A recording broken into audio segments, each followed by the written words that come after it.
Hello everyone, I'm Brazen Eagle and thank you for joining me here. So today, we have an article from The Observant. Victims of sexual assault often feel caged. Consent matters, making Maastricht more consent-friendly. Sexual harassment needs to be taken much more seriously in Maastricht. This is a position of Consent Matters, a group of students who recently sent an alarming email to the city council expressing their concern about young women's safety, especially at night. Who cares about old women, or men at least? But we only care about young women. The students hope the city will follow Amsterdam and Rotterdam in making sexual harassment on the street a punishable offense. Now, I hope they define what sexual harassment means. Men in the club, or men in clubs, regularly touch my booty, uninvited and unwanted, especially if it's very crowded. They assume you are drunk enough and consent, which are both simply unacceptable. This was one of the 60, mostly anonymous, stories that were collected in an online story box over the course of a month. Consent Matters, born of the Feminist Society of the University College Maastricht, installed the story box in order to have concrete cases when talking to political parties about the alarming rise in sexual harassment and assault. Young women often face sexual harassment in all its forms: assault, stalking, groping, being drugged, and even rape. Thanks to the stories people shared, we now know where these assaults happen most and how they happen, says third-year student Eva Dehaan. Dehaan hands over to Observant 4 whole pages of selected stories, having sought the author's permission to do so.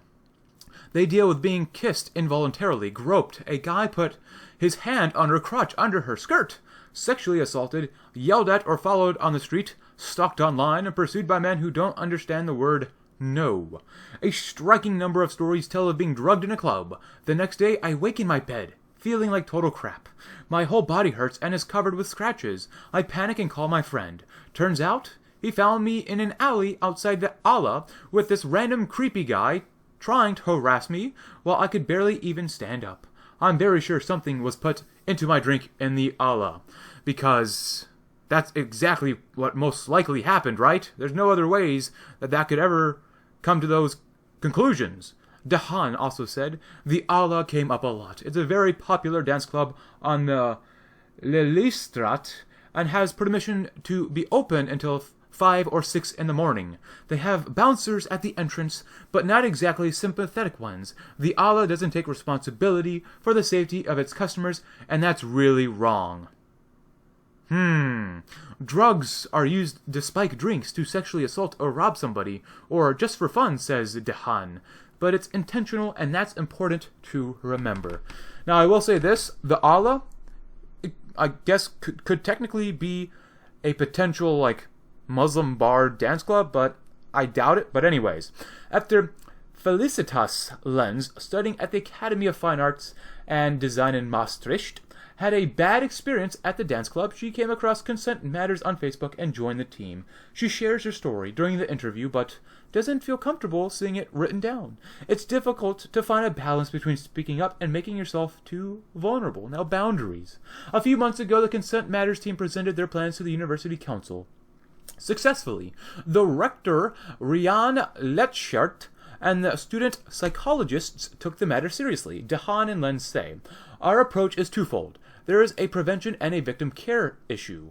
We're now working on an awareness campaign within university. We haven't yet finalized the actual form, but I would like an interactive way of dealing with it. We're thinking of mandatory workshops for all incoming students. Hopefully, they can be integrated into the faculty introductions or academic skills training so the students get basic knowledge of the topic. What is consent? How do you give consent? How do you respectfully engage in sexual encounters? It requires some knowledge on both sides to respect each other's boundaries. Yeah, sometimes respect is never given after you give it. Anyways, young people come to university and are thrown into a whole new environment. We think the university should ensure their safety and well-being. Dehaan hopes that the university psychologists will pay special attention to the victims. According to Wendy Geigen, student psychologist at UM and confidential advisor for students, all victims can seek help from her team.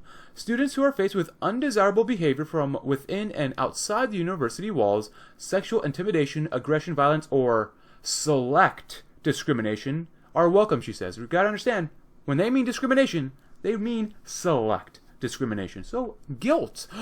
Back to the stories. The most striking thing is that the harassment and assault happens not only to women, but also to men. They're actually talking about men now. Anytime, even in the morning, while walking to university or doing groceries. And the offenders are very diverse, not just fraternity guys, foreigners, or creepy men in the dark alley. Okay. The story that struck Dahan the most was that of a student who was sexually harassed by a locksmith she had called when she locked herself out of her apartment. He had her phone number and kept offering her ways to earn back the money she had paid him to unlock her place. I read the story, and the next day a man came into my house to check the energy meter. The only thing I could think of was, this is probably not a good idea, it's a strange man. What if... ... What stunned Dahan even more was the girl's last sentence.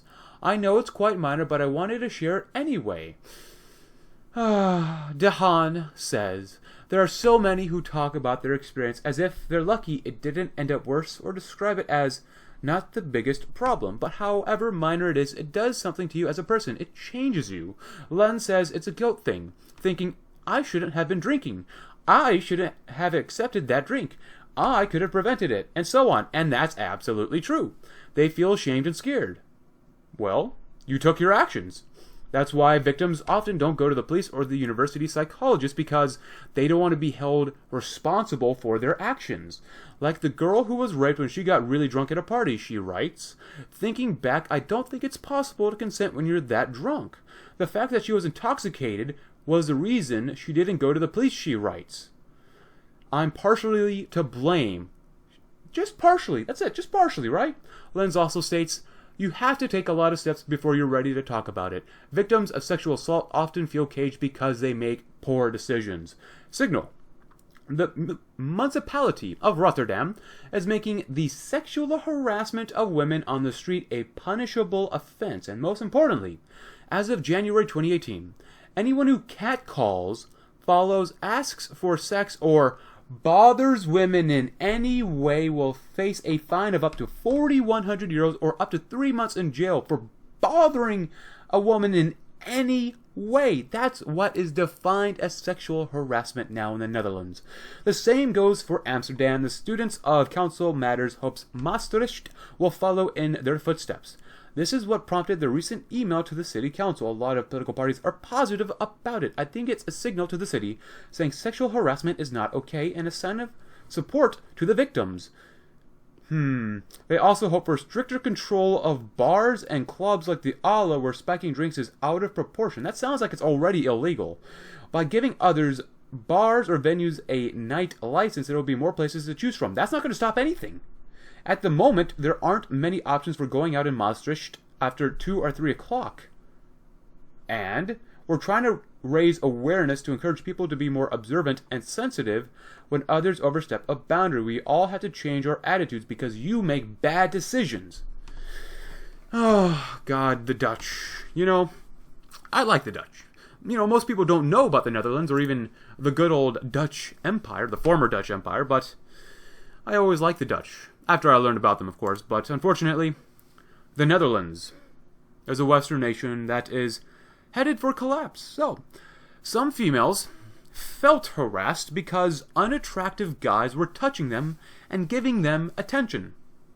It all comes down to the female's perception if the guy interacting with her is attractive to her or not. Now, obviously, if females are, of course, being legit raped, then that's not cool, but the term rape, sexual assault, sexual harassment, they've all been so conflated to mean other things than just whatever they are supposed to be, that I cannot believe anyone who states rape, sexual assault, sexual harassment without legit, concrete evidence. But let's talk about the story here that has supposedly happened several times to different girls when they all went to the Ala. They all claim that they were drugged by someone else. Maybe they were. but maybe they drugged themselves by drinking too much and can't remember what actions they took that landed them in their own situations. These females want to blame someone else for their actions. They want to be free of responsibility. These females are supposed to be responsible for themselves. I know, supposed to be. If they chose to make poor decisions that end up hurting themselves, then it is at least partially their own fault for the consequences that occur. For example, I could drive up to the worst part of Detroit, Michigan in a very nice rental car. It's a nice rental car because I cannot afford a very nice luxury car. Anyways, if I did that and left the rental car in the worst part of the city, then I am responsible for whatever action that takes place regarding that vehicle. The vehicle could get broken into. The sides of the car could potentially get scratched. Someone could steal the license plate. In all of those scenarios, I would be responsible for the consequences. These girls are just trying to shirk the responsibility that they have unfortunately been given. You see this when Ava DeHaan states that the dance club should be responsible for the actions of its customers. No matter what happens, no matter what anyone does, the business should be responsible for individuals because individuals can't be responsible for themselves. In the boundaries section down here, or I guess over here, the feminist Consent Matters team wants to enforce mandatory consent workshops for all incoming students. You know what? That's going to drive men away. If this group is going to put in mandatory consent workshops, that means that they assume that men don't know what consent actually is, and that men are potentially all criminals. You know this is directed at men, though, because feminists would never give consent lessons to females. They wouldn't ever. If anything, women touch men physically all the time that they find attractive without consent and think nothing of it. Sure, they can bring up men, but what they say is always different from what they do. If a few guys, of course, are determined to do, let's say, a bad, unlawful action, then this workshop will have proved to accomplish nothing. Look at the guilt section here. They are trying to make men look like eternal perpetrators of bad actions. For example, the story that struck DeHaan the most was that of a student who was sexually harassed by a locksmith she had called when she locked herself out of her apartment. He had her phone number and kept offering her ways to earn money back that she paid him to unlock her place. And then DeHaan continues, I read the story, and the next day a man came into my house to check the energy meter. The only thing I could think of was, this probably isn't a good idea. It's a strange man. What if? Blah, blah, blah. What stunned DeHaan even more was the girl's last sentence. I know it's quite minor, but I wanted to share it anyway. Please define sexual harassment. Was it really sexually harassment, or was it my feelings got hurt, or he was very unattractive when he said hello at the door type of sexual harassment?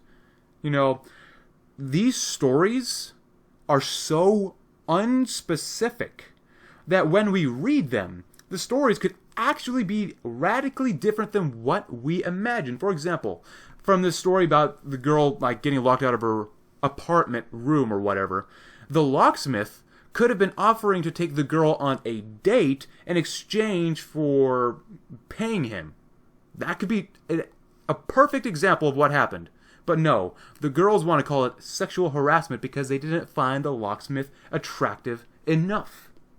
This guilt section is incredibly biased and stupid. Lens here feels that maybe it wasn't a good idea to get drunk with random people she doesn't know in a place that she doesn't know that well. Sounds like a bad decision. The whole idea that a girl got raped because she was really drunk is a stupid lie that attempts to avoid responsibility. According to her, of course, Lens here, she says she is partially responsible for what happened to her. And you know what? I agree.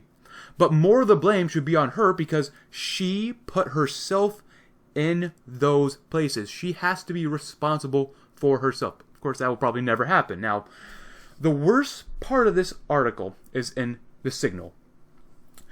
It is that the municipality of Rotterdam is making the sexual harassment of women on the street, or really anywhere, a punishable offense. And they define sexual harassment and its punishment as anyone who catcalls, follows, asks for sex, or bothers women in any way will face a fine of up to 4,100 euros or up to 3 months in jail. Bothering women in any way will literally be defined as sexual harassment. Defined or detailed, doesn't matter. Oh, a guy accidentally bumped into you on the train? That's sexual harassment. How about the Uber or Lyft driver stopping close to you because you called for a cab? That's sexual harassment. And how about the guy who opened a door for you because he wanted to let the women go first? That's sexual harassment. It's not just Maastricht. It's also Amsterdam, it's also Rotterdam, and I'm sure this type of insanity will continue to spread across Europe and, of course, to the rest of Western civilization. And you know what? All this does, this type of story and the actions that have transpired from this, you know what this does? It just turns guys away. And you know what? Guys will be and are walking away from society now because they realize there's nothing for them. Society is out to get rid of men, except for their money. They want their money, that's it. I won't be surprised if we hear, where are all the good men coming from the Netherlands sometime soon. But anyways, thank you very much for watching me and a little bit of my rant. I'm Brazen Eagle, and I hope you have a great day.